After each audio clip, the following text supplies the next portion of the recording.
बिस्मिल्लाहिर्रहमानिर्रहीम। अस्सलाम वालेकुम नाज़रीन, आप यूट्यूब चैनल देख रहे हैं। मैं इमरान खान हूँ। ये आजमाइश जो है वो ख़त्म नहीं हो रही। इसको मिसमैनेजमेंट भी कहा जाता है, लेकिन पाकिस्तान के पास तैयारी कोई नहीं थी। फिर हमारे पास एक ऐसी हुकूमत है जिससे आवाम का कोई दर्द ही नहीं है, उन्हें एहसास ही नहीं है। अब भारत ने गुज़िश्ता 24 घंटों में दूसरी मरतबा पाकिस्तान से रब्ता किया है, और ये रब्ता ख़ास तौर पर दरिया सतलुज में इंतहाई ऊँचे दर्जे के सैलाब के हवाले से। देखें, एक तरफ तो पाकिस्तान में बारिशें हो रही हैं और लगातार पाकिस्तान में सैलाब का पानी दाखिल हो रहा है, चाहे वो चनाब का है, चाहे रावी का है, चाहे वो पानी जो है वो सतलुज का है। सतलुज में हालात बहुत ख़राब हैं और ये इंडिया से ही बहुत ख़राब चले आ रहे हैं। हिमाचल प्रदेश का इलाका ये मकबूजा कश्मीर के नीचे है। जब कश्मीर में बारिशें होती हैं तो ये इम्पैक्ट आता है हिमाचल प्रदेश तक, और हिमाचल से ये एरिया पानी समेत यहाँ का जो पानी है वो दाखिल हो जाता है इंडियन पंजाब के रास्ते पाकिस्तानी पंजाब में, और यही दरियाए सतलुज है। इसके साथ दरियाए ब्यास है, ऊपर दरियाए चनाब है, और ये सारा पानी इन्हीं एरियाज में जो बारिशें हो रही हैं, अगर आप मैप में देखें तो इन्हीं एरियाज में होने वाली बारिशों का पानी सारा का सारा आ रहा है पाकिस्तान में। अब भारत ने 2 मरतबा रब्ता किया 24 घंटे में। उन्होंने आगाह किया कि ये वजारत आबी वसाइल के मुताबिक भारतीय हाई कमीशन ने पाकिस्तान को दरियाए सतलुज में सैलाबी सूरत हाल से आगाह किया। दरियाए सतलुज में इंतहाई ऊंचे दर्जे के सैलाब का अब खदशा है, और 4 सितंबर से पानी की सतह बहुत बुलंद हो जाएगी। और इस वक्त जब हम बात कर रहे हैं तो ये आज 4 सितंबर है और पानी की सतह बुलंद होती चली जा रही है। मुल्तान को लोग खाली कर रहे हैं, मुल्तान से लोग अपने माल मवेशी निकाल कर जा रहे हैं। जितने वहाँ पे देही इलाके हैं वो सारे ज़ेर-ए-आब आते जा रहे हैं, एक एक करके बंद अज खुद टूटना शुरू हो गए हैं। यह है मुल्तान की सूरत हाल। कसूर की सराउंडिंग में बहुत तबाही हुई है, मुजफ्फरगढ़ में बहुत तबाही हुई है। अगर आप पाकिस्तान का नक्शा देखें तो आपको आइडिया हो जाएगा कि एक दरियाए झेलम और दरियाए चनाब ये दोआबा पे आकर इकट्ठे होते हैं जंग में। यहां से आगे काफी तबाही है, और उसके बाद ये नीचे की तरफ बढ़ते हैं मुजफ्फरगढ़ वाली साइड पे, और फिर ये रहीम यार खान के मुकाम पे दरियाए सिंध के साथ जुड़ जाते हैं। फिर ये सारा पानी सिंध में दाखिल हो जाता है। अभी सिंध में वो सिचुएशन बनी नहीं, सिंध का पेट वैसे ही बहुत चौड़ा है दरिया का, लेकिन जो पंजाब में तबाही हुई है वो अनप्रेसिडेंटेड है। यानी 88 के सैलाब में बहुत पानी आया था, बहुत तबाही हुई थी, उसके बाद जो है वो ये वाली तबाही है। इसको भारत के खाते में बाद लोग डालते हैं, लेकिन हुकूमत खुद अब इसको कंफर्म कर रही है कि भारत ने गुज़िश्ता 24 घंटों में दूसरी मरतबा रब्ता किया है। और लोग इतने परेशान हैं कि उन्हें समझ नहीं आ रही वो जाएं का। लोगों के मवेशी बह गए, घर बह गए, बहुत बुरे हालात हैं। हुकूमत की मदद करने की कैपेसिटी ही कम है, क्योंकि पाकिस्तान की हुकूमत उतनी अमीर तो है नहीं, है उतना पैसा तो पाकिस्तान की हुकूमत के पास है नहीं। तो बजाय इसके कि वो आवाम की मदद करते हैं वसाइल के मुताबिक, पहले उन्होंने गलत पॉलिसियों से आवाम को कुचल दिया, और अब सैलाब के जरिए से नई सही कसर निकल गई। और हुकूमत ने इसका हल ये निकाला कि हम टिकटॉक्स बना लेते हैं, हम बच्चों के बीच में जाके बैठ के हंस खेल लेते हैं, तालियां बजा लेते हैं, हम थोड़ा सा बच्चों को हंसाएंगे, थोड़ा सा खुद हंसेंगे, थोड़ी सी टॉफियां शॉफियां तकसीम करेंगे, इंजॉय करेंगे, और लोगों को ये तासुर देंगे कि जैसे हम सलाम मुतासरीन के साथ खड़े हुए हैं। वो ये तासुर देने की तो कोशिश कर रहे हैं, लेकिन लोग अब बुरा भला कहना शुरू हो गए हैं। इतनी गालियां पड़ रही हैं पंजाब में हुकूमत को, इतनी गालियां पड़ रही हैं कि इतनी सारी गालियों में से एक आधी जियो न्यूज पे ऑन एयर भी हो गई। यानी गालियों की मिकदार इतनी ज्यादा है, इतना ज्यादा फ्लो आ रहा है गालियों का कि एक आधी गाली जो है वो टीवी चैनल पे भी ऑन एयर हो गई।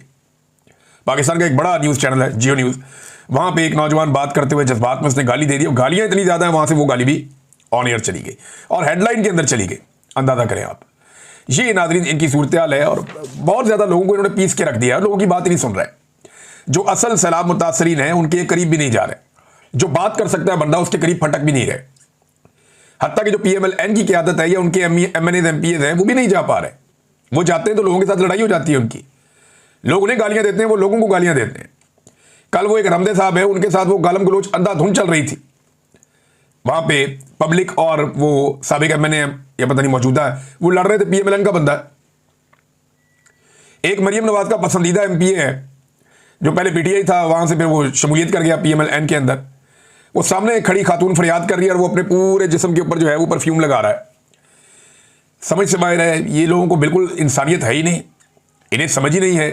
यानी उनको तासुर दे रहा है कि तुम्हारे अंदर से मुझे स्मेल आ रही है तो मैं अपने ऊपर जो है परफ्यूम छिड़क रहा हूं। जो भी है पता नहीं उसका क्या बयानिया वो देगा, अभी तक तो सोच ही रहा होगा कि मैंने इससे निकलना कैसे और बयानिया क्या बनाना है।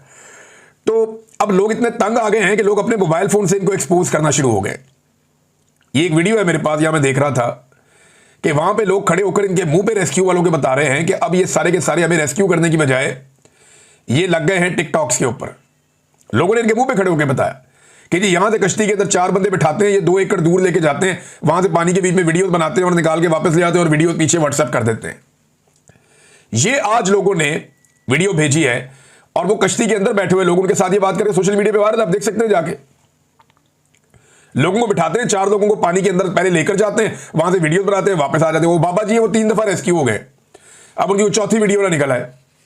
वो बार बार उनको बेचारे को पानी में डाला जाता है, वो पानी में जाने के बाद डूबने का वो एक्टिंग करते हैं, उसके बाद ये आती है वो एमएनए, वो आके उसको रेस्क्यू करती है। वो 3 जगह से रेस्क्यू कर दिया अभी तक। बार बार इस तरह की जालसाजी ये करेंगे। हुकूमत जालसाजी के साथ बनी है तो ये सारे काम फिर जालसाजी के साथ ही होंगे। जालसाजी की हुकूमत जो है वो जालसाजी वाला काम ही करेगी ना, जाली टिकटॉक्स बनाएंगे। अब उन हुकूमत को खुश रखने के लिए इदारे भी इसी काम पे लग गए बदकिस्मती से। मरियम नवाज ने चूंग का दौरा किया है, ये लाहौर का इलाका है चूंग का, यहां बहुत तबाही आई है, यहां पे भी हुकूमत खाना नहीं दे पा रही, लोगों को फैसिलिटेट नहीं कर पा रही। तो चूंग जब ये गई तो जो मुतासरीन है वो बाद में ये मीडिया वाले गए तो उनको गिला कर रहे थे कि जी हमने मरियम नवाज को बताना था अपने प्रॉब्लम्स का, हमने अपनी चीजें सामने रखनी थी, जैसे पानी घुस गया घरों में, जो कुछ हुआ, जो नुकसान हुआ, वज़ीर आला कम से कम बताना चाह रहे थे उसको।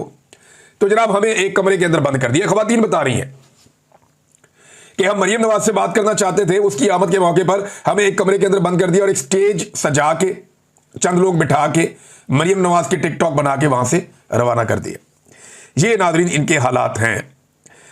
अब नाजरीन एक बड़ी इंपॉर्टेंट चीज है, देखें अपोजिशन का एक रोल होता है, इस वक्त तो अपोजिशन है ही नहीं पाकिस्तान में, लेकिन फिर भी पाकिस्तान तहरीक इंसाफ की जो जेल के अंदर क़यादत मौजूद है, उन्होंने इस मुश्किल सूरत हाल में एक खत लिखा और उस खत में उन्होंने बताया कि करना क्या चाहिए।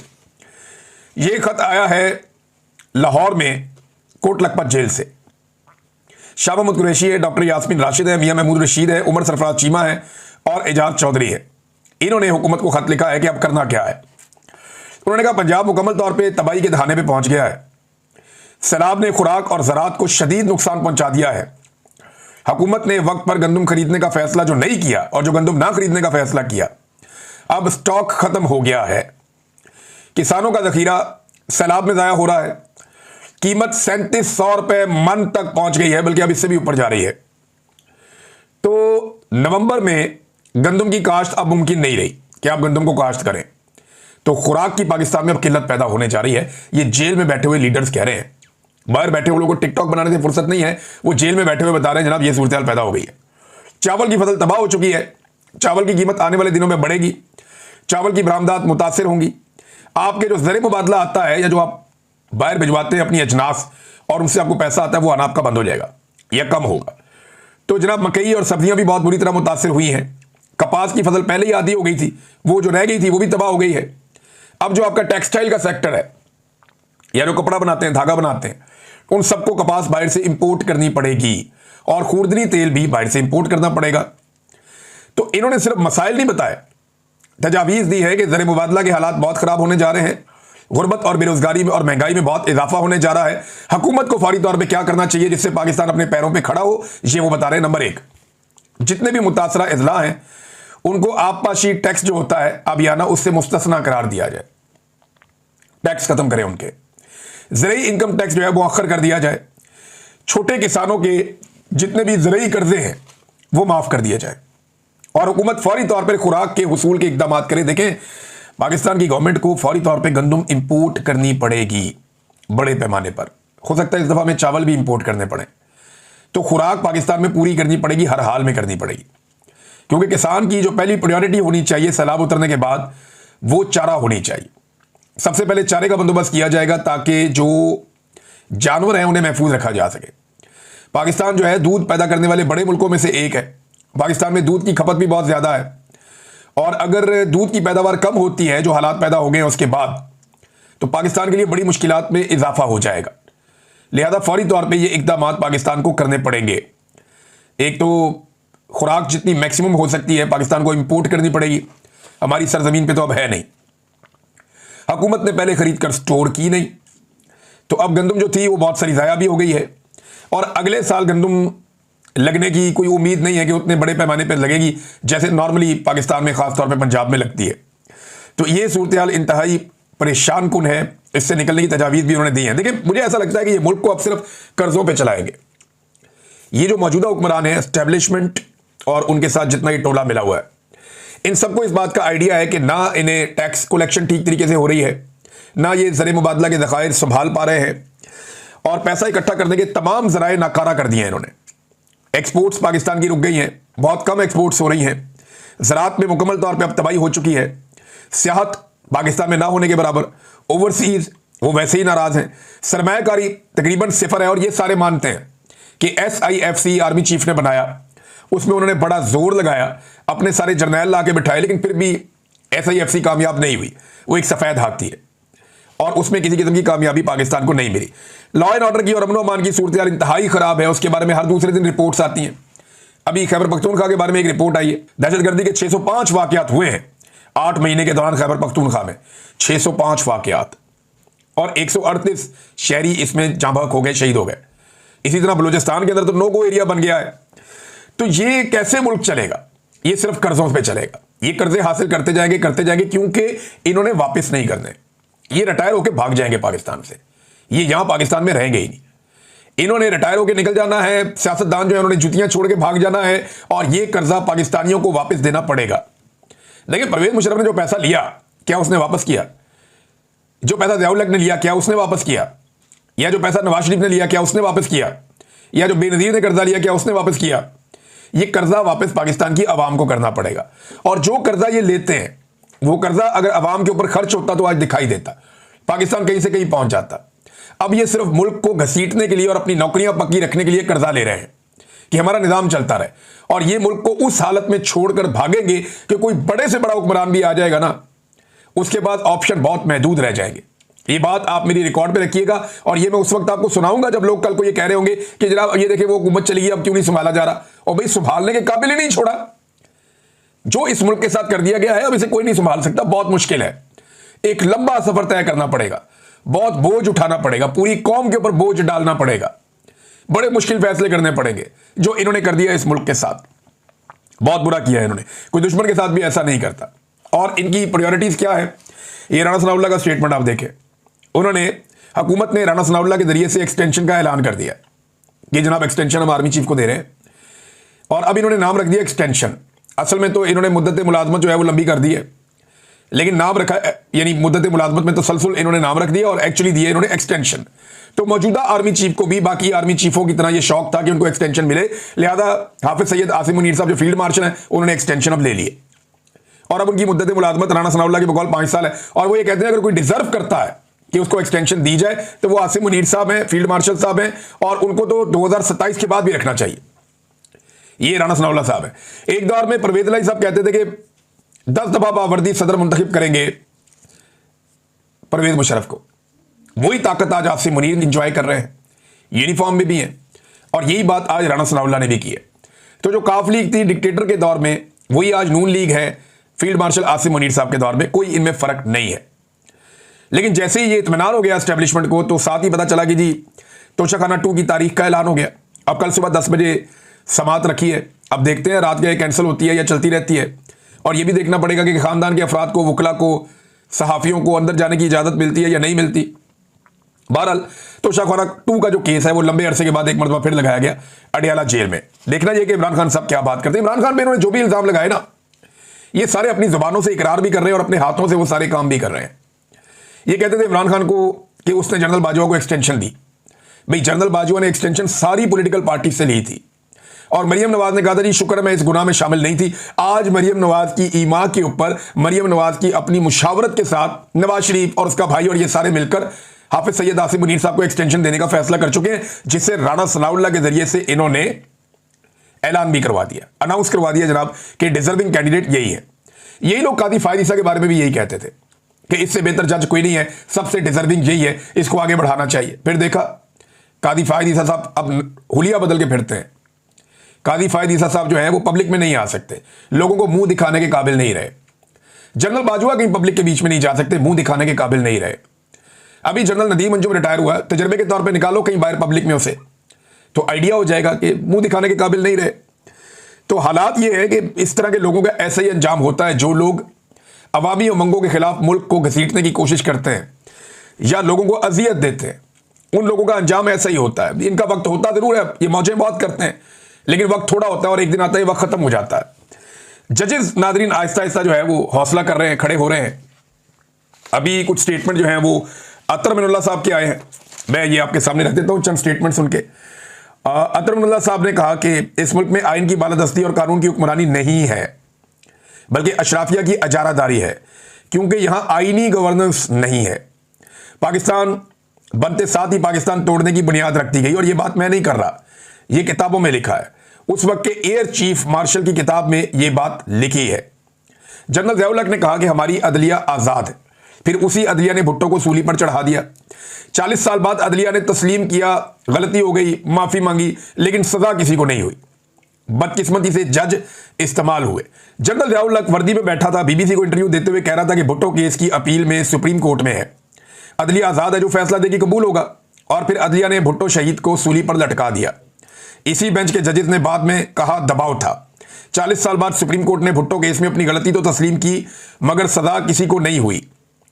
उस वक्त सजा सिर्फ भुट्टो को नहीं मिली, उसके साथ इस मुल्क की आवाम थी, जिसके साथ मिलकर भुट्टो शहीद अशराफिया से लड़ रहे थे, और जजेस ने खुशी से खुद को इस्तेमाल होने दिया। आज इमरान खान उसी जगह पे खड़ा है, लेकिन जजेस जो है वो इसी तरह आलाकार बने हुए हैं, इसी तरह सहूलतकार बने हुए हैं। बल्कि इन्होंने ये भी कहा कि हाइब्रिड निज़ाम के बारे में भी जज ने बात की कि हाइब्रिड निज़ाम जो है वो आमरीत है। एक तरफ ख्वाजा आसिफ कहते हैं मुल्क में हाइब्रिड निज़ाम है, दूसरी तरफ अतर मिनुल्लाह साहब कहते हैं कि ये तो आमरीत की एक मिसाल है, आमरीत है। और एक्चुअली तो आमरीत ही चल रही है ना पाकिस्तान में, और क्या चल रहा है। वैसे इसमें एक चीज़ और बड़ी इंटरेस्टिंग हुई कि जब जज साहब बात करते रहे जजों के इस्तेमाल होने पे, तो वकला शेम शेम के नारे लगाते रहे, और वो कहते रहे कि जनाब शेम शेम ये चल रहा है। तो वकला को भी इस बात का इदराक हो रहा है, जजेस को भी हो रहा है। कुछ जजेस ने लेटर्स भी लिखे हैं।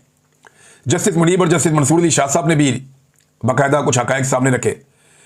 फिर इस्लामाबाद हाई कोर्ट के 2 मुअज़्ज़िज़ जज साहिबान ने भी हक़ाइक़ सामने रखे खतूत लिखकर। तो जजेस को इस बात का इदराक है कि पाकिस्तान में अदलिया बहुत बुरी तरह कंप्रोमाइज़ हो गई है, और इस तरह मुल्क चल रहा नहीं है। देखिए सारे के सारे तबकात ही बहुत परेशान हैं, चाहे इदारे हों, चाहे सिक्योरिटी इदारे हों, चाहे ब्यूरोक्रेसी हो, पूरा का पूरा निज़ाम परेशान है और हैरान है कि ये मुल्क के साथ कर क्या दिया गया है, और इस तरह ये मुल्क चल नहीं सकता। आवाम के अंदर भी एक कैफियत है, बहुत परेशान है वो भी। तो सबको आइडिया है कि इसको धक्का देना पड़ेगा, निज़ाम के इस हिस्से को, इस नासूर को हटाना पड़ेगा। अब पहल कौन करता है इस बारे में कुछ कहा नहीं जा सकता। वकला ज़रा बोल्ड होते हैं, उनसे ज़्यादा तवक्को रखी जाती है, इसलिए इमरान खान साहब भी बार बार वकला का नाम लेते हैं कि वकला करेंगे। लेकिन फिलहाल पाकिस्तान का हर तबका भरा बैठा है, देखना यह कि शुरुआत कहाँ से होती है और पहला कदम कौन उठाता है।